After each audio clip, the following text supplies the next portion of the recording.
Greetings, my brothers and sisters. Sending gratitude to all of you who are joining in today to accompany us down the rabbit hole of self-exploration through plant medicines. My name is Ryan Sprague, and I'm here to tell you that your frequency is now set and tuned to explore psychedelic medicines and the impact they've made among the countless psychonauts exploring the last true frontier. Buy a ticket and take the ride with me as we get true first-hand accounts of the experiences, benefits, risks, and transformations taking place within the ever-expanding world of psychedelic medicines on This One Time on Psychedelics. One of my favorite aspects of technology these days is having the opportunity to meet individuals who can spark inspiration in my life. For me, I have realized that little things like these are actually the big things, no matter how cliche that may be to say. Today's guests on the show are two individuals I met through the mutual passion we all share called podcasting and cannabis, and I had the opportunity to co-create some epic magic with them on their show, the On Homegrown podcast, and we had so much fun that I wanted to get them on the show for each of you to dive into and put on your radar as well.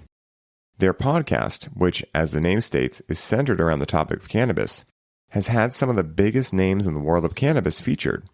And for any of you who are interested in cannabis, make sure to check it out and benefit from the incredible amount of value they are putting out through each episode. So, without further ado, please help me in welcoming Macky and Monkey to the show. Macky and Monkey, so excited to have you guys here with me today. How you guys doing? Doing fantastic. Oh, good, Ryan. man. I just straight away want to troll you and be like, it went a bit blurry there, Ryan. Yeah. Is everything okay? Oh, jeez. No profession today. For everyone listening, I was just telling Macky and Monkey the little things, the little quirks with Riverside. And one of them is that it always looks grainy, but not with you guys, because you guys have the cover art, so you guys actually is coming through perfect, but I probably look a little grainy. But guys, I'm so excited to have you here with me. For everyone listening, I just did an amazing episode on their podcast, On Homegrown. It was amazing. It just came out. You guys are going to see it on my stories. Probably by the time this is released, it'll already been on my story, but definitely check that out. We had a great deep dive, and I'm super excited to have you guys on. And where I like to start these, right, is of course, in the intro, I went over kind of what you guys do and everything like that. But how did you guys first become interested in the topic of psychedelics, cannabis, and everything that you guys do now? And I know this might be a big question, so you can take it wherever you want and give us like the meat and potatoes, if you will, of kind of like how you went from an era of just say no into potentially saying yes. Wow. It was mixing with the wrong crowd, it was, Ryan. It was them bad kids back in the day. My mother always warned me against them. And now look where I am. That's too funny, man.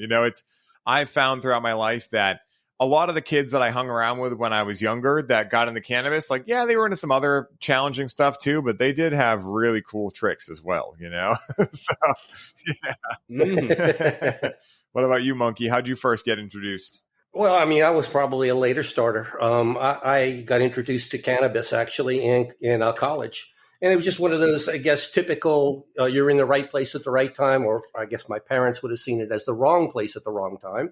But anyway, yeah, I got introduced that way and suddenly realized that while it was strong and it was powerful, it was nothing to be afraid of anymore. And so that started my journey, and, I'm still continuing it today. It develops every day. Oh, that is amazing. I love hearing how different people were introduced to it. And this is the idea of having friends in high places, and so I love diving into that. And, I'm curious for you guys, like when you first found cannabis, what was it that you really loved about it? What was it that it did in terms of state change? Like, how would you describe what you enjoyed most about it, and maybe what you enjoy still to this day about it? Did you want to go first, Mark? You go ahead, Macky. Let me think through this one. But I wanted to think. Well, okay, then I will go first then, damn it. Jump right on in there. Immediately when I started experiencing cannabis, it was like, okay, it was an unfamiliar feeling of freedom, actually, because I was always the type A personality that was taking life very seriously, and every minute was something that you had to worry about. And even so briefly, cannabis really quickly took that away from you and made me smile and laugh and start seeing different things around me, and maybe started noticing things that before I had been completely oblivious to. And so it expanded my mind. And that's kind of what drew me back to cannabis. I said, what else can this do over and over? So that was my first experience. And my first reaction was like, wow, what is this stuff? It's amazing. Oh, that is so cool. How about you, Macky? What do you say? Man, I don't really know. It's been so long. I know one of my friends, his dad used to smoke weed back in the day. And when I was like 15, we went round to his dad's house because his parents were separated, went to his dad's house. And, we took some of his weed out of the drawer. And we didn't smoke it. We wrapped it up in a Rizzler, a cigarette paper. And then we dropped a bomb, we called it. And, it's like a way of doing edibles, really. And got a little high from that. But that's the first experience I remember me having with cannabis. But then from there, me and my brother started smoking something called soap bar, which you used to have here in the UK, which is just some terrible solids, man. Some terrible hash for you guys in USA. You wouldn't know what that is, and you want to think yourself lucky for not knowing what that is. And then eventually you was able to get green, we called it then, when people started to be able to get cannabis much easier. And we used to be able to get 7 grams of the soap bar, the solids, the shitty hash, for £10.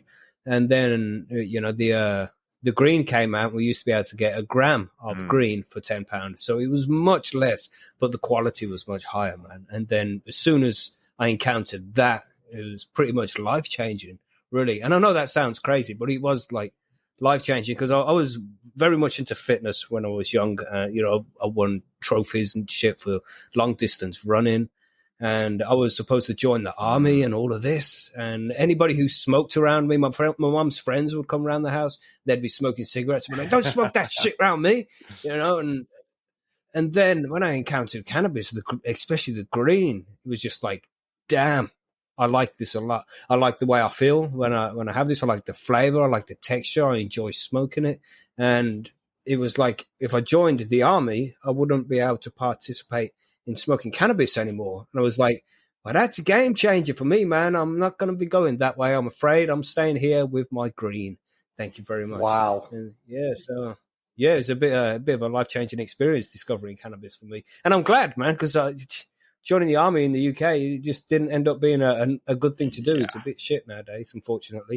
It used to be one of the best in the world, but it's not the case. I think the more I hear about a lot of my friends that went into the military, like, of course, I wasn't in the military. So for any listeners, take this with a grain of salt. But, it just seems as though a lot of people come out very, I don't want to say fucked up, but very challenged, right? Like with a lot of, programming, a lot of unnecessary discipline. Like, again, not that discipline is unnecessary, but to a level where kind of like Monkey, what you were saying, like so type A that it's really hard to break out of the box whatsoever. And I think that's ultimately like what, again, it's multifaceted, but I think that's one of the main reasons I believe cannabis to be here on planet Earth, right? It can be that reminder because we don't know what we don't know, and if we've been locked in a small room for a long time, sometimes it helps to be able to have a friend come in and remind you there's a door there that you can walk through, right? And there's a whole entire house you can be in. And then there's outside as well, right? And, I think we've all had that experience on mushrooms or LSD where we're like, wait, there's an outside, and so it's... I forgot about that. Let's go there. Wow. And so it's just always been really funny to me how, so many people are on a certain life path. They connect with cannabis and they find this totally different thing, and it's funny you mentioned these different grades because I'm only 32, but over here, we had the brick cannabis that would come from Mexico, and it was like, I guess I was talking to my buddy who goes to Colombia a lot. He's like, yeah, it's still everywhere around there. He's like, I was at a party where there was just a brick of this brown cannabis sitting on the table, and I'm like, oh, flashbacks. It's too funny. Yeah, I've gotten sick a few times off of some of that nasty stuff, man. Oh, yeah. Ooh, just thinking about it right now scares me. Oh, it smells like Windex, But funnily enough, how I said, my friend who I first experienced cannabis with, went around his dad's house. He carried on to join the army, and he's still in the army now, man. And he does well. He's traveled the world, and he's done loads of cool things. But I like to smoke weed, man. I've done cool things too, but I've done it on my own grounds. We've both gone different paths, but we're still good friends. We still see each other regularly and shit. But, he just can't smoke weed, man. And that's a bit lame.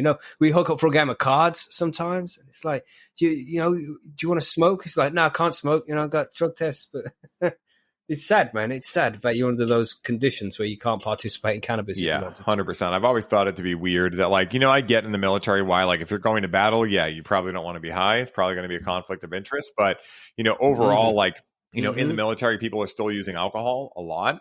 And, it may be quote unquote frowned upon, but it's not really that frowned upon. And so I've always waited like, okay, I could understand if the military wanted you to be completely sober, right? I'd get that. But if they're either semi or fully allowing alcohol, then what is the argument against cannabis? And the only thing I can think is that it's really hard to rationalize going to kill people you don't know for a country that probably doesn't have your best interest at heart after you connect with cannabis and have the potential realization that we are all one, right?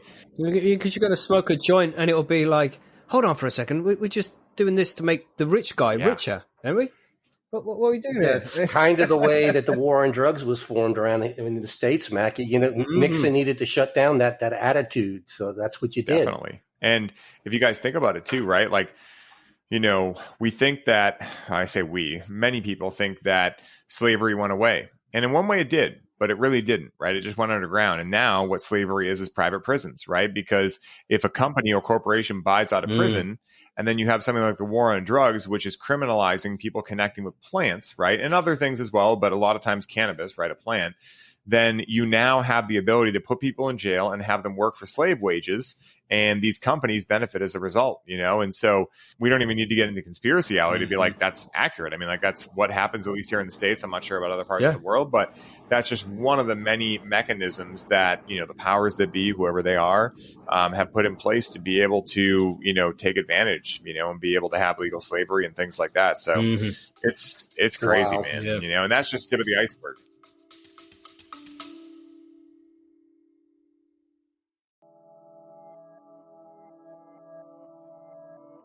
Hey, everybody. I hope you're enjoying the show.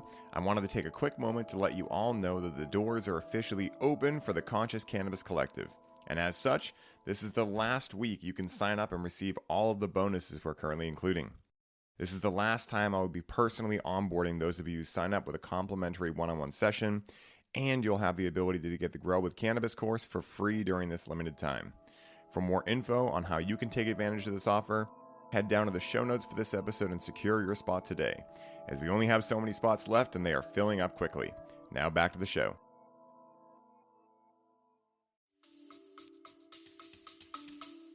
Yeah, privatized prisons is crazy shit. It's nuts. I mean, I really feel as though where we are at right now, if we were in a Star Wars saga, is Return of the Jedi, right? Where like now more consciousness than ever is hitting the planet. And we're all starting to realize like, how the fuck are we okay with that? Like how are we okay with them saying that this plant is not legal on certain imaginary lines that in most cases were stolen from indigenous elders, right? And indigenous tribes, right? So it's like, if you really think into this stuff, it makes your brain hurt. It's like, how are we just okay with this as a society? And I think that now that we have this higher level of consciousness hitting the planet, more people are becoming aware of it. And so I think that, for a lot of people, it's like, oh, it looks worse than ever. It's like, no, it's not that it looks worse than ever. It's always been pretty challenging in the last, 50, 60 years. But I think that now we're just starting to become aware of it more, and it's like Pandora's box. Once it's open, it's really hard to close it again.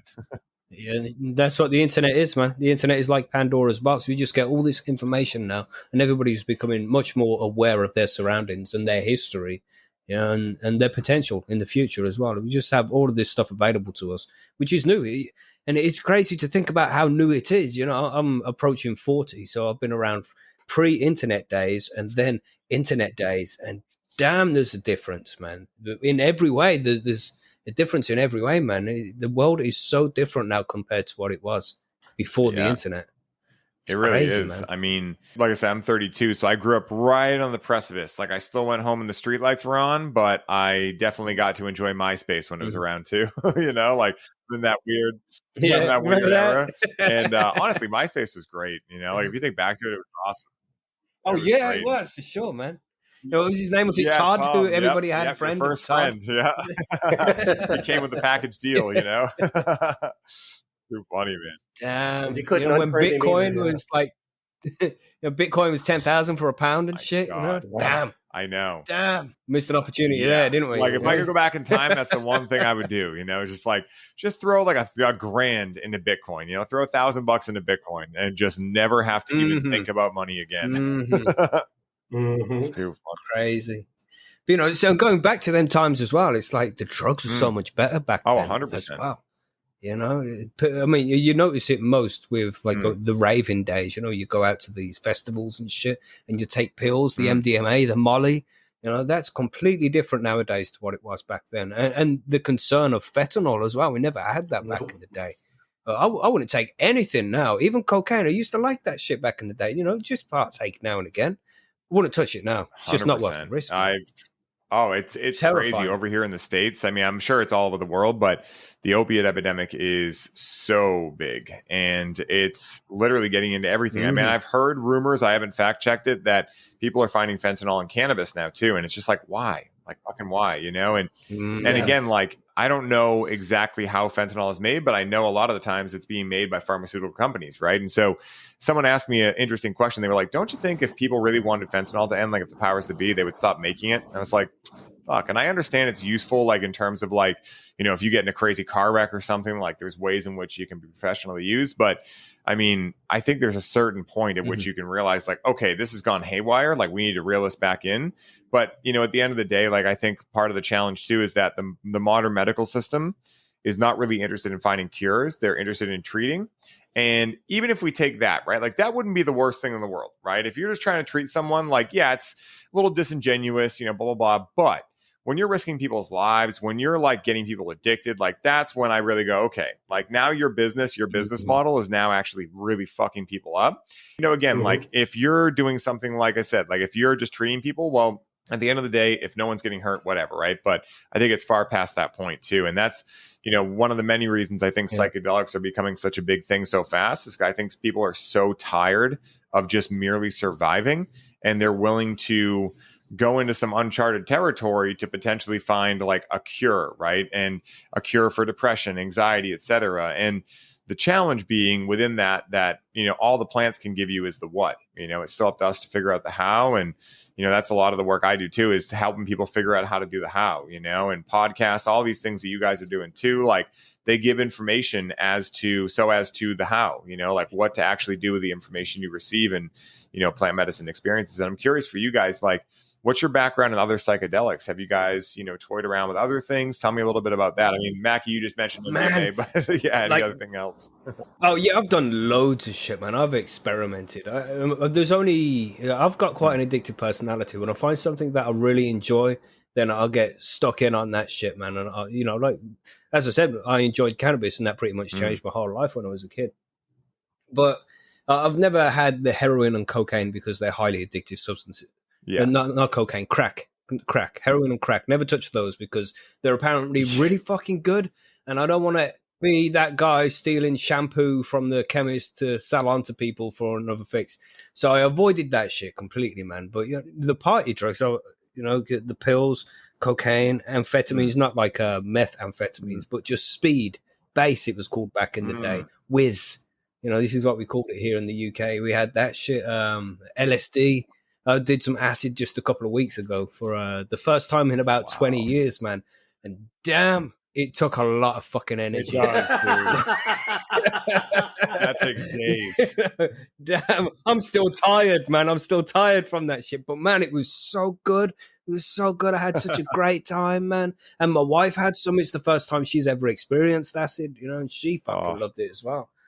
And then mushrooms, man. But like you say, with the whole fentanyl thing, fentanyl is made in China, sent over to Mexico, and then it's mixed with all sorts of drugs and pushed across the US border. We don't have too much of a problem with it here in the UK.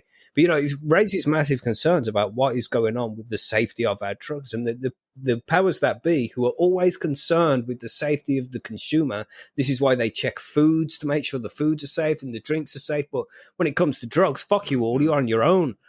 So you really are on your own, and you have to try and find a good source, which is hard to do because it's, the black market. So I like to make my own shit. So I grow my own cannabis and I grow my own mushrooms, and I love that shit, man.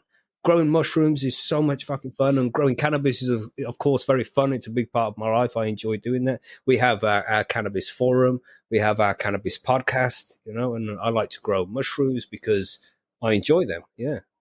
But not the taste. It's like peanut shells, If you just think peanut shells when you eat them, it makes it a little bit easier for sure. Okay, I'll try that. A semantics thing or something, or like brainwashing yourself, These are just peanut shells, It's like these are not the droids you're looking for, Maybe it's the force that we're using, Margaret Thatcher naked in a cold shower. Remember that? Monkey, how about you, man? What's your background with psychedelics? Have you toyed around with anything? What's been your experience so far? Tell the story, Monkey. It's going to have to come out because my story is quite different than Macky's. I was into cannabis, started in college, and stayed with cannabis for a long time before trying anything else, and very, very minimal experience with psychedelics for a very long time. Small MDMA hits, which I really wouldn't even consider super psychedelic, kind of fun, but not really psychedelic. But last October, I was gifted a present unknowingly. It's long stories, but I guess it's worth telling. I was ordering a new Mighty Volcano vaporizer, and it had to be shipped from Poland. Not a problem. This is during pandemic, and everything seemed to be going pretty well. So it came from Poland, and I got the box. When I opened the box, everything looked okay.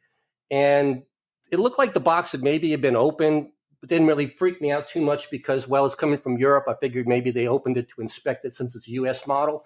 And there was a bag, just a Volcano vapor bag in there, just kind of haphazardly tossed on the top. It kind of rumpled a little bit.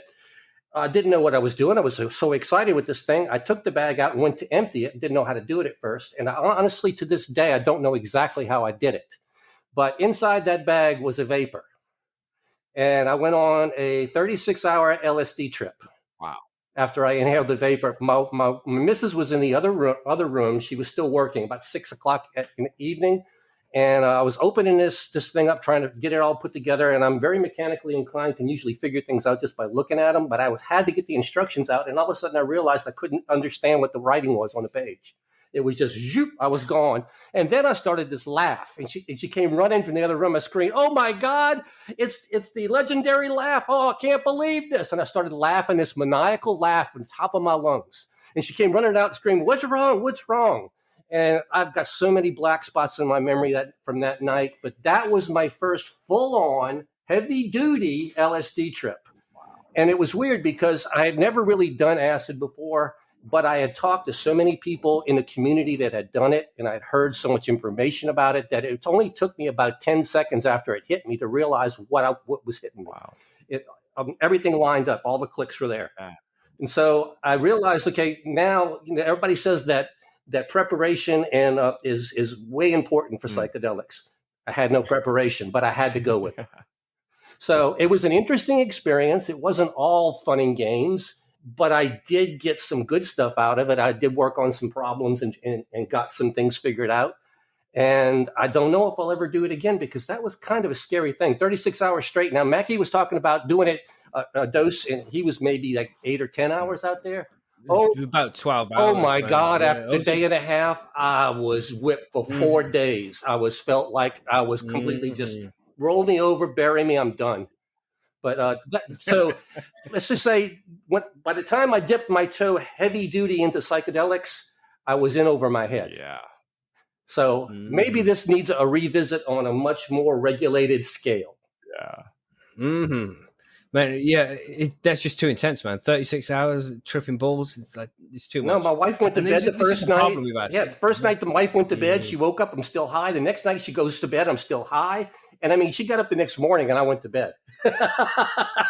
That is crazy. It's so funny how these things happen from time to time. I've definitely had experiences with LSD. I've told the story on the show before, but there was a time when I was younger and definitely did not think into what I was doing nearly well enough and ended up accidentally taking between, I don't know, 50 and 60 hits of LSD by accident. And shit happened. What? You were out there Yeah, with no, me. shit happened for sure. And Shit. this is, again, Holy this crap. is like, God, I must have been in my early 20s when this happened. But yeah, I was messing around with a vial that a friend had, and we thought it was empty, and it wasn't empty. It was just recrystallized. And so we only thought there was one drop in there, and we were swirling the inside with a Q-tip and just doing some stupid shit that, looking back on it, I mean, obviously I should have known something was a little weird, but I knew something was definitely had gone awry, and now this was going to be an ordeal when, like, 20 minutes after taking it, I started to have like really strong synesthesia.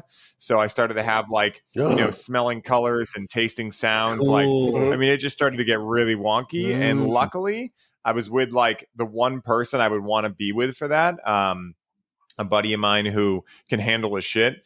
And so it was like 10 p.m. at night when we did this too.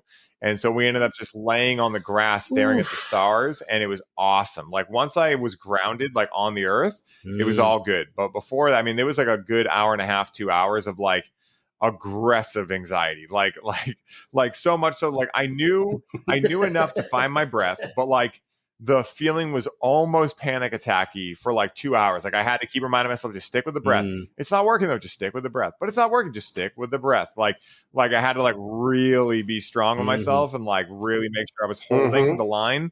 Because I knew at any point if I tried to resist it, I didn't know. I didn't know what had happened. It was only like in thinking about it after and putting the math together with the individual that had the vial, where like it had been super dosed with just like all these different things we put together that I was like, had to have been somewhere in like the 50, 60 hit range. And it was absolutely nuts, And so, yeah, he had this super dosed vial he got from someone at the music festival, and they had put like a bunch of extra LSD in there or something. I don't know exactly, but I know that it was a wild experience. And one of the reasons I tell it over and over is to make sure people don't do the same stupid shit I did, because I luckily ended up okay. But I am very aware that when you're in that kind of experience and you also don't know what the hell's happening, like all I knew was like something is very different than the last time that I did this, And so I knew that like pretty much my logical brain was not going to be able to figure it out before it went offline. And so I just thugged it out and held on for dear life. And yeah, it was definitely interesting. But,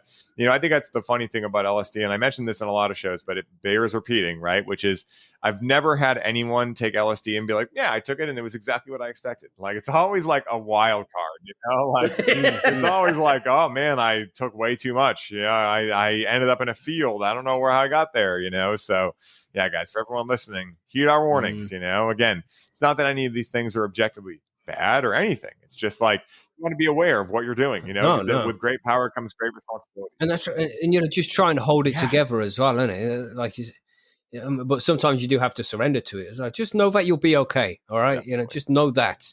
No, just enjoy the experience as much as possible, man. Try not to send yourself down one of those rabbit holes. Just, you'll be okay. Just fucking, it's part of the human experience for us to go out and experience these things, man. And it's fucking amazing. I love acid so much. And I remember when I was young, and I took it loads of times when I was young. I had such good times, man. And it is, even though I love cannabis, acid is still my favorite. That is just, you have a special relationship with Lucy once you've met her, And though it was a strong experience for about 12 hours, and after about 6 of those hours, I'm like, okay, I've had enough now. Yeah. Will you fuck off? Exactly. But you got to drag yourself through. There's no ejecto-cedo on it either, Like once you're strapped in, you're strapped in, It's not like weed, have some orange juice, bring the blood sugar up and you'll be fine. It's like, oh no, we're stuck in now. Let's just hold on, man. Good times though. Shit. It's funny. Man. But I mean, it all goes back to, we talk about it all the time though, with anything. It could be cannabis, it can be psychedelics. Start low, go slow. Yes. You can always add. It's hard to subtract though. You got it. Oh yeah. Especially when you're doing 50 or 60. Shit. I'd be questioning my existence at that point, It's like, is this the life I'm supposed to have? Am I still tripping? Dude. It was funny too, because this gentleman that was with me, like I said, he could handle a lot. I had never seen him even quiver. I mean, he would just do like 10 strips and all this stuff. And I would be sitting there like, how are you doing this? Because I'm very sensitive to most different things, even cannabis. Right. And so at the end of the night, we were at this place that had a pool, and the pool had broken. So like it was only a little bit of water in it. And he calls me up. He's like, hey, come up here. So the sun is just starting to rise, right? And we're still fully in the experience. But I go over to him, and he's got his phone light in the pool, and he's shining it from side to side, and it's making this crazy oil slick, like wild trippy thing. And so he's doing it and just looks at me, and he's like, dude, how much acid did we do? You know? And that's when I knew. I was like, okay. Like, because I didn't know. I was like, for all I knew, I'm like, oh, this is just like not that strong. Like, I mean, I knew it was strong, but I'm like, compared to him, I don't know, maybe this is normal. And then when he said that, I was like, okay, yeah, now I know for sure it was definitely a big experience. So funny, man. Things we do when we're younger, you know? That's right. When your OG is out of control, you definitely know you're there. 100%, you know? And he is 10 years older than me. So he, you know, introduced me to a lot of stuff, you know, when I was still an innocent teen, let's say. And so it was always funny, man, you know, like he would have the most wild stories and all these things. And so that's why I was like, all right, let me try it, you know? And it's funny too, because with LSD specifically, I really call it pure laughter medicine. Like that's why Monkey, when you were saying like, I got that laugh, like that is like classic LSD, you know, mushrooms, you will laugh, but you'll go through stages and it's like you're being led, like you don't even really have control over it. Acid, you can get stuck laughing so hard that you're like, am I actually going to die from not breathing? Like it's a real thing. The laugh comes from the inside of your soul, and you're laughing at absolutely nothing, but it's the funniest thing in the world. That's all I can say. You know, just like I knew it was on acid because I couldn't stop it. 100%. You know, it's like I've always said that I think why that happens is because like unconsciously, maybe consciously, if we're aware of it, we are realizing the hilarity of the nature of reality. Like we're just like, we're alive. We have meat suits. Like, and yours looks like that, and mine looks like this. Like, that thing's a kitchen cabinet. Like, sure, you know, like it's just like the hilarity of everything, you know. And I've always found that, like, you know, they say laughter is the best medicine, right? And why I think that is because it's showing you're coming from a state of joy, which is being powered by love, which is our innate nature as human beings. Then at the end of the day, I've always found LSD to be laughter medicine, which I've found to be really good, maybe once a year, you know? And don't do it every weekend. Fuck. Sure. Like, I mean, I vibrate for hours on it. Like, it's like you're plugged into an electrical socket, you know? So I feel you on that, Macky. Man, it's like it's safe, and I liked it because recently when I did acid, like for the first time in 20 years, just like last weekend or the weekend before, it was recent, and it's I'm trying to like comprehend about what it was and why your brain does these different things. You know, I'm trying to listen to a Joe Rogan podcast to fall asleep, and he's talking really fast, and it's all these, and then echoey, and you know, and so then I'm going to watch something instead. So I watched the Trailer Park Boys, and people's faces are morphing, and it's just so fucking cool, man. And it's like, you know, as you normally are in your normal state, you're quite comfortable. Everything's quite balanced. You know, you've found the right level for everything. But when you take the acid, it mixes up those levels, and you have to try and find balance again. You know, how quick is audio supposed to be? Is it this fast, this slow? Is this right? Is that right? You know, it's just trying to balance it all back out again, man. Well, how red is red supposed to be? Is this correct? It's like, no, that's a bit strong. No, that's not enough. No, that's it. That one. You know, you're just fucking finding these balances again, because it's like somebody's messed with the radio dial on everything, on sound, on taste, on sight, on everything, man. You know, everything, temperature, going from hot to cold, cold. Geez, and you remember that. Until you find that balance again, and you're like back to normal. And I was still thinking now, because usually I'm quite good at being like, oh, it's been about 3 minutes, and I'll be quite correct. It's been 3 minutes.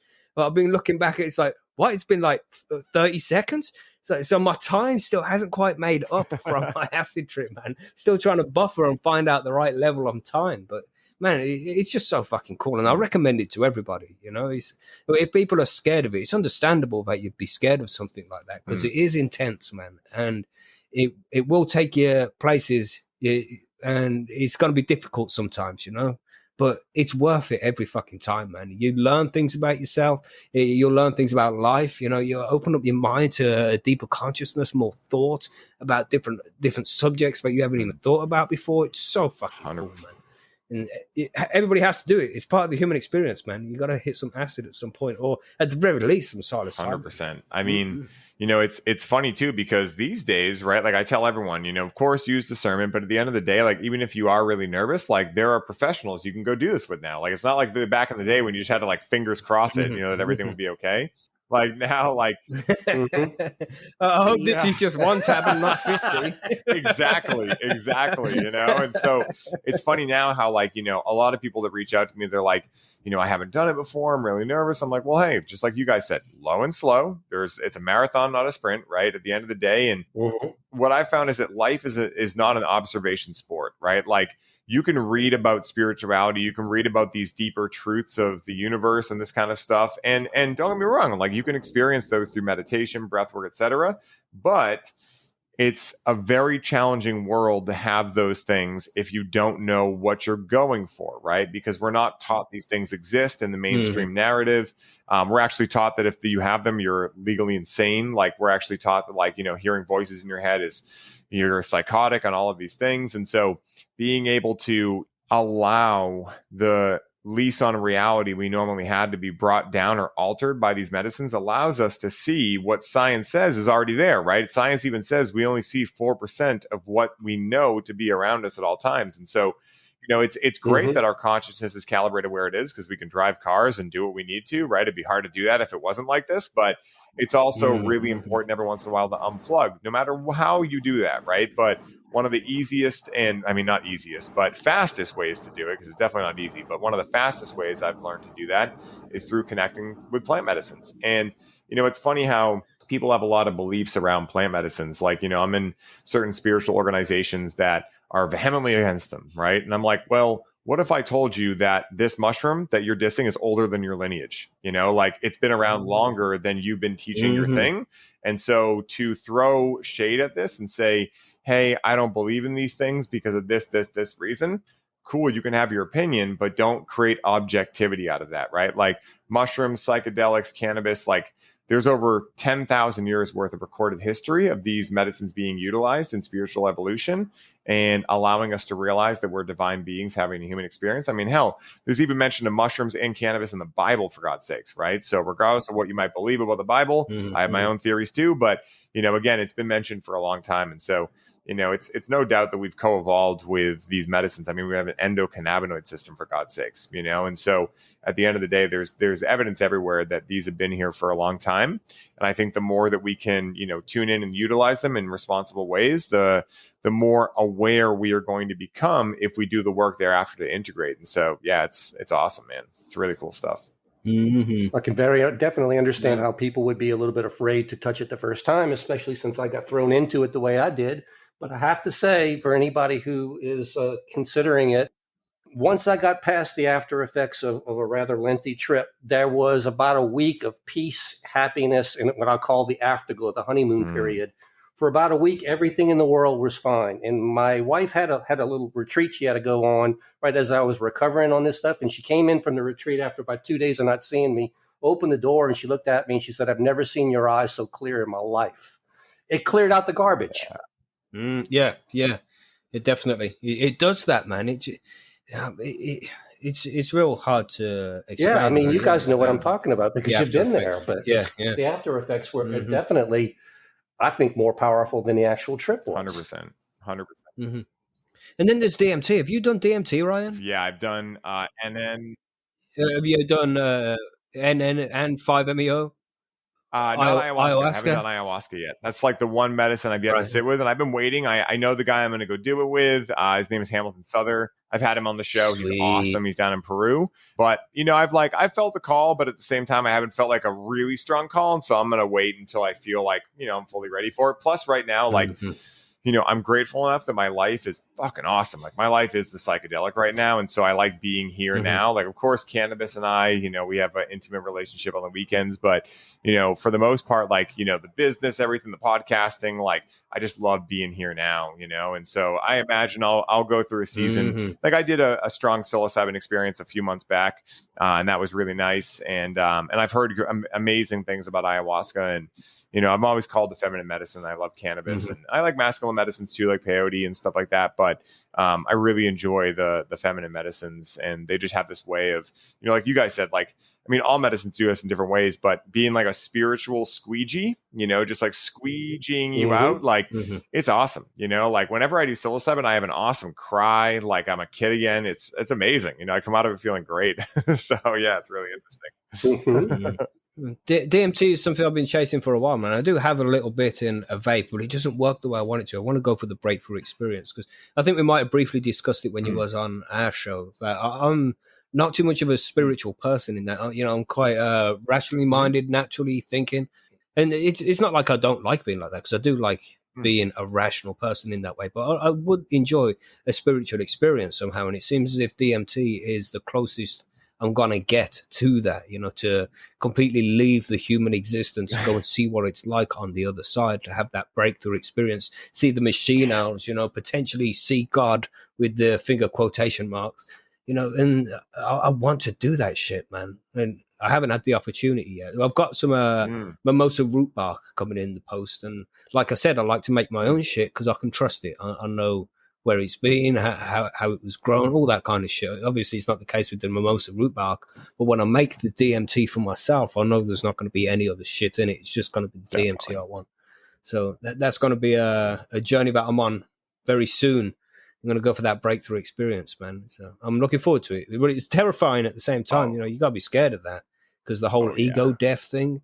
But yeah, I'm ready for it. You said it perfectly, man. Like, out of all the medicines I've done, 5-MeO was the one that I was reluctant, about. And I felt very safe with the people I was doing it with. And that comes from the frog venom, right? That's the toad venom. Yeah, Colorado just think about the first guy that tried that. What a savage. Man, it's like, whose idea was it? Like, yo, Trevor, go and lick that toad. Or, go and pop that pimple on the toad, let it dry and smoke it. Dare ya? I'll give you 3 oranges, bro. The guy that pretty much like founded this, he was like a scientist or something. It's on Hamilton's Pharmacopoeia. And basically, like in the 80s, there was this little pamphlet that got released, right? And there was a pseudonym for, who was the writer of it. But basically, it was a whole manual of how to extract, bufo, essentially from the bufalvarius toad, and then how to smoke it. No one knew where it came from. And so only years later did the guy actually like tell his story. And now it's coming out of like, he did a bunch of research into like indigenous cultures and had like a theory that like the native people from that area were connecting with this medicine from that toad. And so he basically like had a hypothesis. And the first time he ever did it, he was driving through the desert, parked his car on the side of the road, knew where to find these toads. There's only like a certain time of year they come out too. So he had done all this research. He, in the middle of the day, it's like 110 degrees in the middle of the desert. He goes and finds one of these toads. And the way you do it is like I don't know exactly what I saw in the movie. Like they have little like sacks on them, and you lightly squeeze these sacks and it shoots out this white liquid. So he was shooting that out onto his windshield, letting it dry. And then he just like scooped up a bunch, sat in his driver's seat, and just blasted off for the first time. And I don't know what the fuck he must have thought, but what a sendero that guy is. I mean, imagine just letting it be like, oh shit, it's killed me.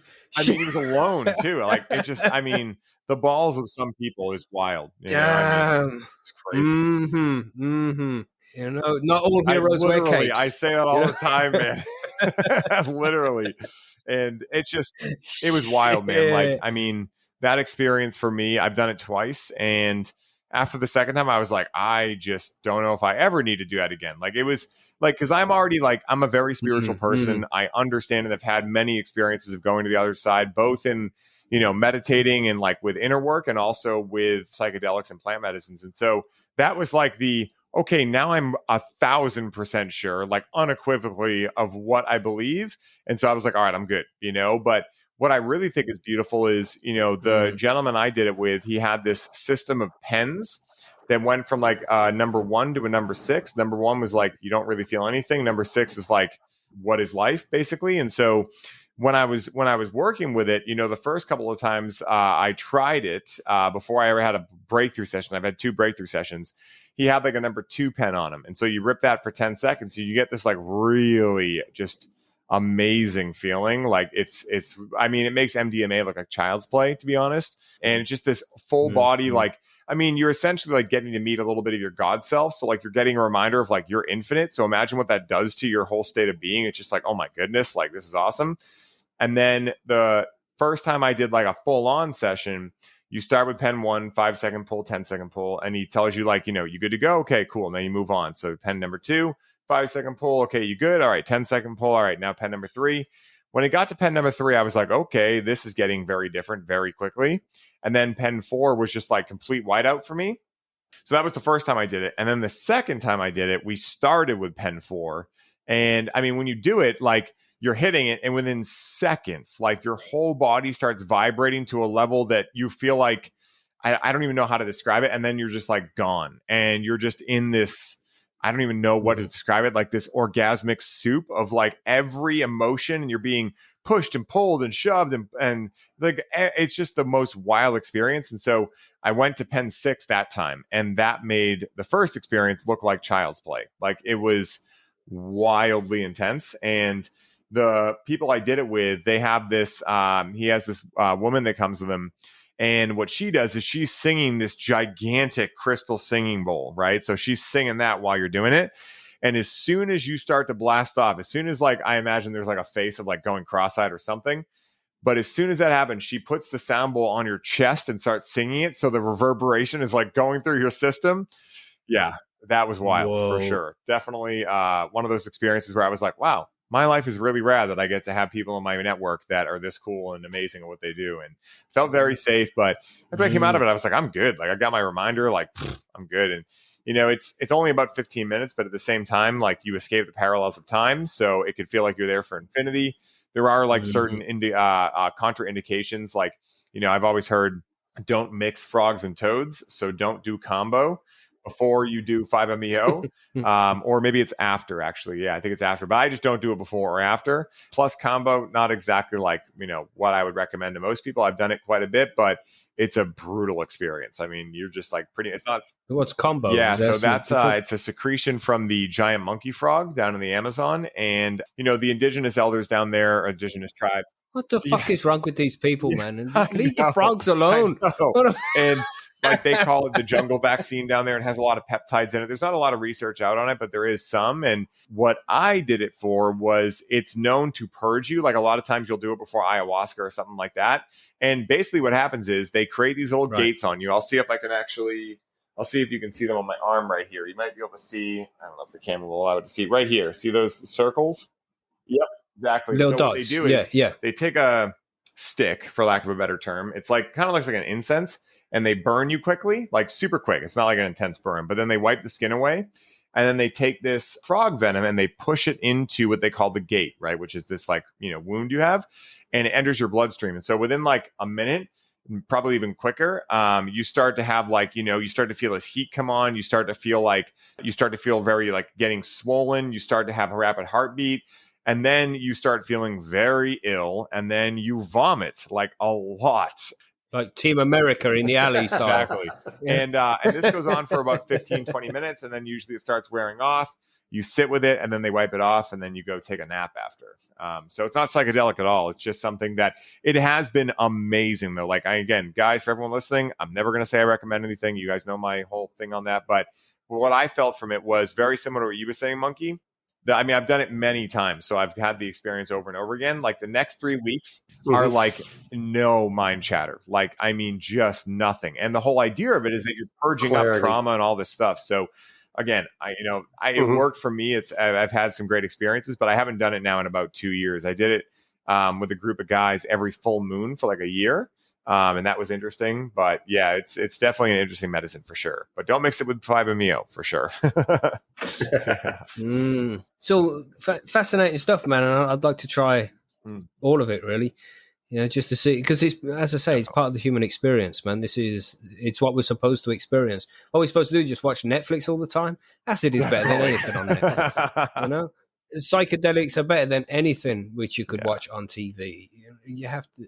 Like you say, I don't like to recommend people do these things, but if you do have that level of curiosity, don't fucking hold back, man. Go and experience life. Just be careful, be safe. Just make sure that you know what you're doing. You've done enough research. That's the most important thing, man. Do your fucking research beforehand so you know what to expect and you know you're going to be able to handle it. That confidence in the mind when you're going on a journey like that in the first place will mean a lot when you're in the thick of it. Oh, yeah. That's the only reason I made it through my experience, because I had already unknowingly done a lot of research, so I understood my body. Absolutely. Well, just do it. Do it. Well, what now? Well, maybe this October when we head out to the West Coast, then we'll have to, get some measured doses and maybe do it properly. Yes. The West Coast is definitely a good place to find everything of that nature. When I went out there the first time, because I'm in Boston, I was like, wow, it's really different out here. Like I feel like I'm meant to be here. I feel like I stick out like a sore thumb in Boston, not exactly known over here for being the nicest or kindest people. We are. It's just you got to get through the hard exterior layer called going through traumatic shared events called winter every year, plus all the other stuff that goes on too. But guys, this has been absolutely amazing. I want to make sure I give you guys a chance to plug where people can find High on Homegrown, everything you guys are doing. And I got a last question for you after too. But where can people find you guys? Well, you can find Macky and I all the time over at Percy's Grow Room. We're both administrators at Percy's Grow Room. We teach new people how to grow cannabis, and we also share expertise. So if you're an older grower or a newer grower and you're looking for a place to join, come over to Percy's. Give us a try. High on Homegrown, that's our podcast. Macky and I, Macky's the host. I'm the co-host. We also have 3 other panel members. We have Marge, Bubble Hawk. Oh, I forgot. We lost Temple Grow. Until recently, we had Temple Grower as well, though. We're live every Sunday at 3 p.m. Central Standard Time on YouTube. We also release episodes anywhere you can find podcasts. We also do interviews, grow guides, you name it, pretty much that. We have Instagram. We have Monkey Do Grows would be my Instagram. We have Percy's Grow Room and High on Homegrown Instagram. You find us anywhere you're looking for us.